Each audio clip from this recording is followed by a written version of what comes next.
ये शंकराचार्य के वचन हैं रहने के लिए। दर्शन शास्त्र के बहुत बड़े वचन हैं, द्वैत और अद्वैत। आज तक इसी की लड़ाई चल रही है, अभी तक जो चल रही है इसी की लड़ाई चल रही है। और जो हम लोग कहते हैं ना कि हमारा हिंदू कहता है हमारा देवता अलग है, मुसलमान कहता है हमारा देवता अलग है, और हिंदू में ही लोग कहते हैं कि हम कृष्ण के हैं, कोई कहते हैं हम शंकर के हैं। ये द्वैतवाद और अद्वैतवाद की लड़ाई है। क्या है? द्वैतवाद और अद्वैतवाद की लड़ाई है। अर्थात द्वैत माने कि दो समझना, द्वैत माने दो समझना, माने दो अलग अलग समझना द्वैतवाद है। और अद्वैतवाद केवल एक समझना। क्या समझना? एक समझना, मतलब अद्वितीय, इनके अलावा कोई दूसरा नहीं हो सकता। और द्वैतवाद मतलब दो, मतलब इनके अलावा कोई और है, लेकिन द्वैतवाद की भक्ति को सार्थक नहीं मानी गई है। अद्वैतवाद की जो भक्ति है उसको सार्थक मानी गई है, क्योंकि अद्वैतवाद का अर्थ केवल एक ही है कि वो परमपिता परमात्मा केवल एक है। क्या है? एक है। और जो भी ये कह रहा है कि शंकर भी अलग है, जो भी ये कह रहा है कि बजरंगबली अलग है, वो निश्चित द्वैतवाद कर रहा है। ना उसको शंकर की फल प्राप्ति हो रही है, ना उसको बजरंगबली की फल प्राप्ति हो रही है, जबकि दोनों एक हैं। तो इसी को द्वैतवाद और अद्वैतवाद कहा गया है। तो पुराण की भाषा सहज सुन तो रोज रहे होंगे, हमेशा किसी न किसी टीवी में सुन रहे होंगे, किसी न किसी कथा में सुनते होंगे। मैं इसी बात को कहता हूँ कि मैं बहुत कथा नहीं कहता, बहुत कम कथा कहता हूँ, लेकिन जितनी कथा कहता हूँ मैं नहीं कहता, शिव कहता है। और शिव चाहता है कि पूरी उतर जाए आपके हृदय में, फिर उसके बाद आपको फिर उसकी प्यास ना रहे, और प्यास रहे तो फिर केवल कथा को उतारने की रहे। क्या करने की रहे? कथा को उतारने की। तो द्वैतवाद और अद्वैतवाद, अद्वितीय परमेश्वर दूसरा रूप वाला होने की इच्छा हुई उसको कि और मैं हो जाता करके, तो आज उसने अपने ही एक रूप धारण कर दिया, एक प्रकृति का और दूसरा पुरुष का। खुद पुरुष बन गए, एक प्रकृति मतलब देवी को साथ में ले आए। क्या ले आए? देवी को। वे ही स्त्री तथा पुरुष के भेद से दो रूपों में हो गए। उनमें जो एकदम सुधार आ गया, उनमें जो पुरुष था वह शिव कहा गया, जो पुरुष था वो शिव कहा गया, जो स्त्री थी उसे शक्ति कही गई। क्या कही गई? शक्ति। ये दोनों को उसी भगवान ने, इसी भगवान शंकर ने प्रकट किया। क्या किया? प्रकट किया कि अब संसार भी बनना चाहिए। क्या बनना चाहिए? संसार भी। इसके बाद उन दोनों अदृश्य चित्त और आनंद स्वरूप शिव शक्ति द्वारा स्वभाव से प्रकृति तथा पुरुष भी निर्मित किए गए। हे द्विजो, जब इस प्रकृति एवं पुरुष ने अपने जननी एवं जनक को नहीं देखा, तब वे महान संशय में पड़ गए। उस समय निर्गुण परमात्मा से आकाशवाणी उत्पन्न हुई कि तुम दोनों तप करो। क्या करो? तप करो। तो भगवान शंकर अलग हैं, लेकिन जो ये स्त्री पुरुष हुए थे उनके कानों में सुनाई दी कि तुम तप करो। क्या करो? तप करो। ये समस्त पुराणों में तप करो तप करो तप करो लिखा है। अभी ये भागवत कथा सुनोगे उसमें भी तप करो, तप तप तप। तो ये तप क्या चीज़ है? ये तप क्या चीज़ है और किसकी करनी है? कैसे में सृष्टि बनेगी? तो इनको प्रकृति और पुरुष दोनों को कहा गया कि तप करो, तप से सृष्टि बनेगी। क्या करो? तप करो। तब निर्गुण शिव ने, तब ये प्रकृति और पुरुष जो है ये बोले कि हे प्रभु शिव, तब का कोई स्थान नहीं है, फिर हम दोनों आपकी बात की, आपकी आज्ञा से कहाँ स्थित होकर तप करेंगे। श्रीमद् भागवत की कथा कहती है कि जब सृष्टि बनी तो केवल भगवान विष्णु थे। कौन थे?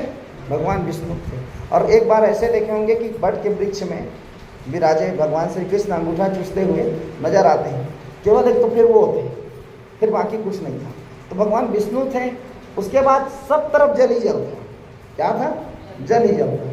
तो उसी से भगवान विष्णु के श्रीमद् भागवत के अनुसार नाभि कमल से कमल निकला है, नाभि से कमल निकला है। कमल में बैठे थे ब्रह्मा जी। क्या बैठे थे? ब्रह्मा जी। देवी भागवत भी इसी बात को कहती है कि वो सीधा फिर ब्रह्मा जी उतर गए उस डंठल के सहारे भगवान के पास। किसके पास? भगवान के पास। उनके कानों में भी सुनाई दी कि ता प ता प ता प ता प। तो ता और पा क्या है? ता और पा क्या है? तो ये उतर गए नाल के सहारे देवी भागवत की कथा आप लोग सुने हैं, उसमें मधु कैटभ नाम के 2 दैत्य और उत्पन्न होते हैं विष्णु के कान के मैल से। तो वो ब्रह्मा जी को दौड़ाने लगते हैं तब उतरते हैं, लेकिन भागवत में केवल सृष्टि को जानने के लिए वो नाल से उतर जाते हैं। तो विष्णु को जाके पूछते हैं कि शांताकारं भुजगशयनं पद्मनाभं सुरेशं विश्वाधारं गगन सदृशं मेघवर्णं शुभांगं लक्ष्मीकांतं कमलनयनं योगी निर्ध्यान गम्यं वंदे विष्णु भवभयं सर्वलोकैकनाथं। हे भगवान विष्णु, ये संसार जो मुझे प्रकट किया गया, मैं आया कैसे हूँ, मुझे प्रकट किसने किया है? तो उसमें विष्णु प्रधान होने के कारण विष्णु जी उसमें प्रधान है, इसमें शिव प्रधान होने के कारण शिव पुराण में शिव ये प्रधान है। मेरे को लगता है अगर आप लोग ऐसी कथा श्रवण कर रहे होंगे ना, तो आप जिस रास्ते में होंगे आप उसी रास्ते में रहेंगे। आप उस रास्ते में नहीं जाएंगे जो आपको समझ में नहीं आ रहा है या 4 दिन के लिए चल रही है। अब तो आप इसी रास्ते में रहेंगे ना। इस बात को दिमाग में बिठा लीजिए कि जो पुराण जिसके नाम से रहती है उसी की महिमा उस पुराण में रहता है। यहाँ शंकर को श्रेष्ठ माना गया है, सीमा पुराण की कथा है। यही देवी पुराण में ब्रह्मा विष्णु महेश सबको अपने खाली अंगूठे में पूरा सृष्टि दिखा देती है। अंगूठे को देखो, मेरा पूरा सृष्टि दिखा देती है। एक ब्रह्मा नहीं, हजारों ब्रह्मा देखकर ब्रह्मा खुद चकित हो जाता है और विष्णु ब्रह्मा लड़ते रहते हैं कि मैं बड़ा मैं बड़ा मैं बड़ा वहाँ पर भी। तो देवी आके समझाती है। इसमें भगवान शंकर ने समझाया है। मैं उन लोगों के लिए इसको बहुत विशेष रूप से कहता हूँ कि वास्तव में परमपिता परमात्मा साकार स्वरूप है और निर्गुण है, और उसी में सारे सगुण भी हैं, लेकिन वो परमपिता है तो केवल एक है। उसको बार बार मत खोजिए मंदिरों में जा जाके मंदिर वो एक ही जगह मंदिर की आवश्यकता भी नहीं है। एक बहुत सुंदर छोटा सा बात बोलूँ, उसके बाद आगे बढ़ूँ। एक संत ने विचार किया कि भगवान इतनी बड़ी दुनिया को बनाए हैं तो मंदिरों में रहने की क्या ज़रूरत है, मंदिरों में रहने की क्या ज़रूरत है। और मंदिरों में भी जाएंगे तो तुरंत मिलते नहीं हैं, इनको तो अच्छी से कुछ व्यवस्था करनी थी करनी। भगवान ने इस बात को उसकी सुन ली। उसने कहा तू जंगल में चल। कहाँ चल? जंगल में चल। जंगल में जाने के बाद उसे सोचने की शक्ति दी। क्या करने की शक्ति दी? सोचने की शक्ति दी। फिर उसके बाद उसको पूछा कि तुझे जंगल में आने की इच्छा थी? उसने कहा नहीं थी। क्यों आया है तू जंगल में? तो आपको जानने के लिए। किसको जानने के लिए? तो आपको जानने के लिए। तो कहाँ हूँ मैं?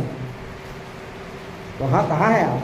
तो मंदिर तो यहाँ कहीं पर नहीं है, लेकिन मैं तो तेरे से बात कर रहा हूँ। तो हाँ, आप तो बात कर रहे हैं, तो आप तो मेरे मन में हैं। तो भगवान ने अपना स्थान मंदिरों में नहीं बनाया है, सीधा बनाया है व्यक्ति के हृदय में। किसमें?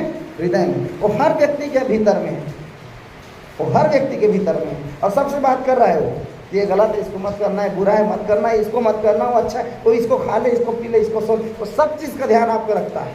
लेकिन आप हो कि एक बार अपने शरीर का ध्यान नहीं रखते, अपने इस आत्मा का ध्यान नहीं रखते, और आप उसी चक्कर में बीमार भी पड़ जाते हैं, उसी चक्कर में आप बेचैन भी हो जाते हैं, उसी चक्कर में आपको एकदम मन से उठने का मन भी होता है। लेकिन एक बार अगर सोचोगे योग अगर है भीतर में करके, तो जैसे एक छोटे से बच्चे के लिए भोजन करना पड़ता है, एक माँ को कि दूध बनेगा करके, इसी प्रकार आपके उस परमपिता परमात्मा के लिए समय में सब कुछ करेंगे। समय में उठेंगे, समय में खाएंगे, समय में पिएंगे, समय में सोएंगे, क्योंकि वो है, वो जल्दी उठ जाता है करके आप सुबह उठ भी जाएंगे। लेकिन आज का व्यक्ति सो भी रहा है तो मुर्दे के समान, उसका कुछ पता नहीं, क्योंकि मंदिर तो भगवान तो मंदिर में है। भगवान कहाँ है? मंदिर में है। उसके हिसाब से देह तो घर में है, सोए जा रहा है वो। तो इसका कारण यही है कि हम भगवान से दूर हैं, और दूर नहीं रहते हुए भी दूर हैं, दूर नहीं रहते हुए भी दूर हैं। तो इनको भी यही लगा, जबकि स्वयं शिव से प्रकट होकर आए हैं। पुरुष और प्रकृति, पुरुष और प्रकृति दोनों पूछ रहे हैं हम लोग कैसे